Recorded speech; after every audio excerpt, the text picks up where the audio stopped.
Yeah, so thanks so much for having me on and for jumping on this topic, because I've been getting so many messages from people, and it's honestly so disheartening because a lot of the messages I get come from, emotional concern, which is obviously, of course, valid, but also from a lack of education around the whole situation. So, well, for me personally, like when I quit drinking back in 2018, or when my harm reduction journey started, or my sober curious journey even, I personally at that time wasn't even in the mindset of like, I want to completely quit drinking alcohol. Like I was like, I want to be able to say no. That was my thing. Like, I just want to be able to say no when I want to. And obviously at that time in my journey, I didn't understand recovery or sobriety in the same sense that I do now. But something that I did know was that I still wanted to go to clubs. I still wanted to go to festivals, and I wanted, certain programs weren't going to work for me. And when I say certain programs, I say AA because I saw my family go through AA, and it didn't work. I come from a family of addicts and a family of alcoholics, who are still active in alcoholism and active in addiction and lots of different types of drugs. And I'm the only person in my whole family from generations of addicts who have gotten out of it.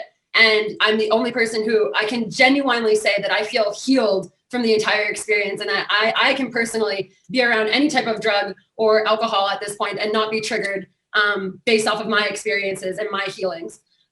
So for me, what Cali sober is, and what from my understanding from my studies and my education and talking to other people in this realm, is Cali sober is the absence of alcohol with the presence of plant medicines. So that means, psychedelics and cannabis, and not alcohol whatsoever. So from my understanding, like what it sounds like Demi Lovato is talking about, first of all, it sounds like she's just coming around to this sort of ideology, so she doesn't know a lot about it. But it also sounds like she's starting to like doing her own type of harm reduction in hopes to get to a place of full Cali sobriety, which would be no alcohol and then the use of plant medicines.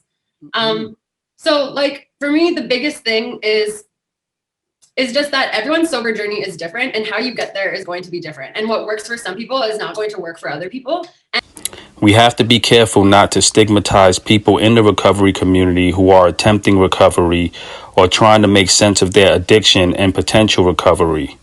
We must also take into account an individual's trauma, their past history, their mental health, anxiety or depression, physical pain or physical trauma, their personal drug of choice, and we must respect all forms of harm reduction, whether we agree with the methods or not.